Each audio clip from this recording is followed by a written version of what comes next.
how are you preparing yourself to be a wife, to be submissive?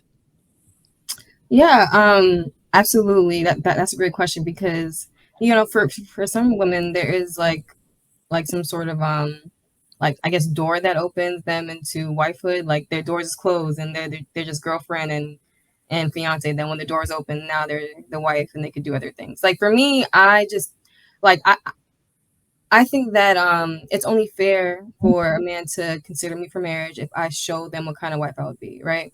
And so I don't hold back in proving that I can be the wife that I need to be for my man, right? So, I mean, it could be, I mean, if we're just speaking submission, I just like submission is in so many different things because it's not so tangible. It's really just it's just in your being, so it's in like everything that you do. It's not being passive or anything like that. It's just submitting to the fact that I'm serving someone who I believe is higher than me, right?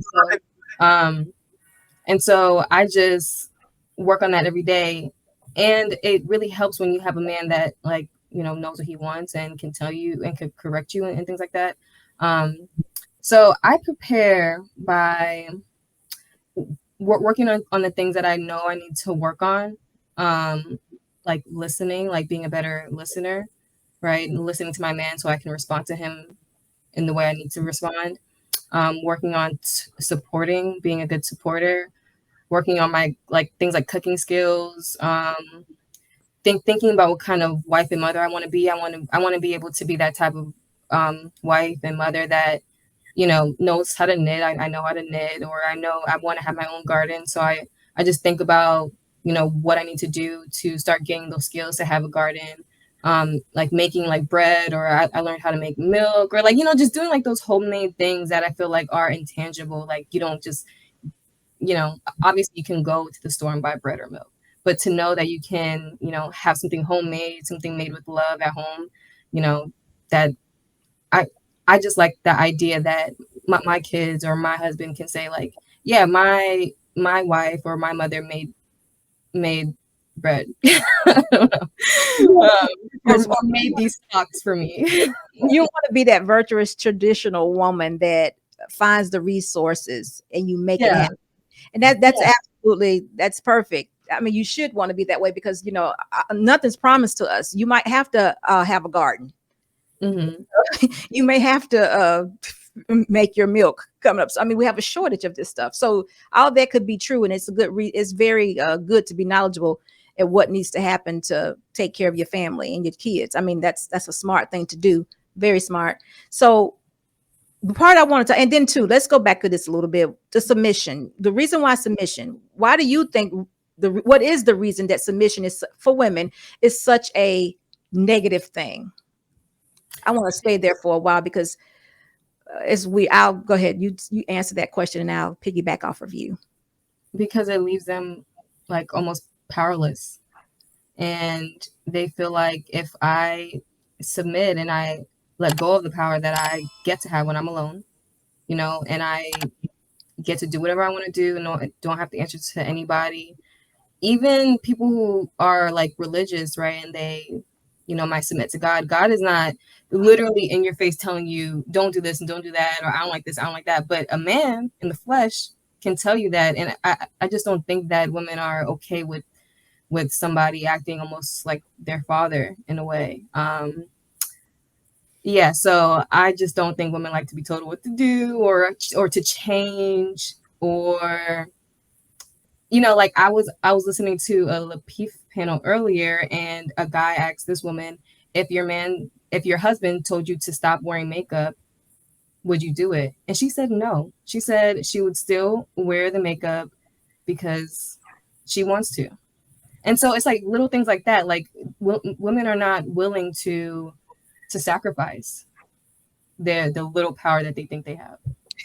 I'm glad you said it like that. The little power they think you have, but it's so much power in being free.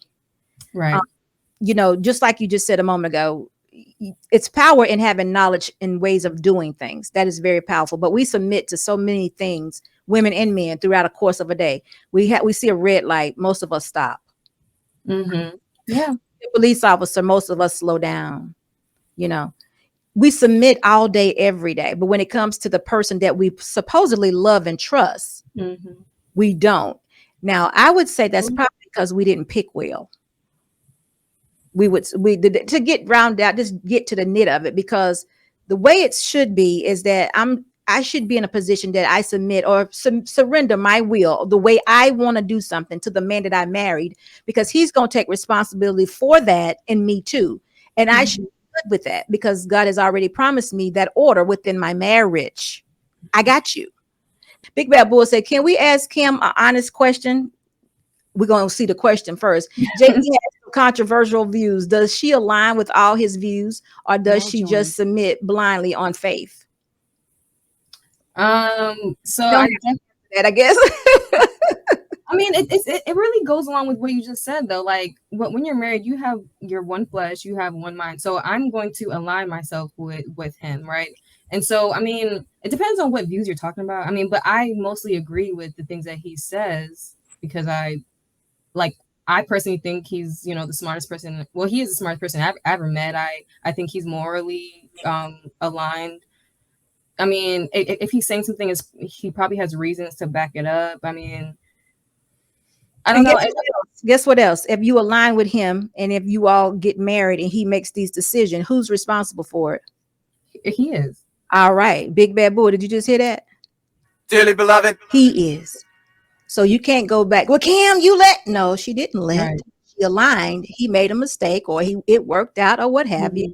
And then they both have to work it out. It has to be worked out. It's not like she can, we can't blame her for it, especially if she's in alignment with him. And that's her husband. We can't do that. So I would think that would be the proper thing to do. And Big Bad Boy, see, that's what we have to do. She may not agree. See, that's the thing with submission. You're submitting your will. She doesn't have to agree with everything he does to align with him. I mean, I acknowledge a whole bunch of stuff that goes on in this world, but I don't do it. I acknowledge the fact it goes on, but it doesn't mean that she has to be in agreement with everything. But she does need to align with him if she's planning on marrying him. We got to fall in line. We got to fall in place and make you guys responsible for everything.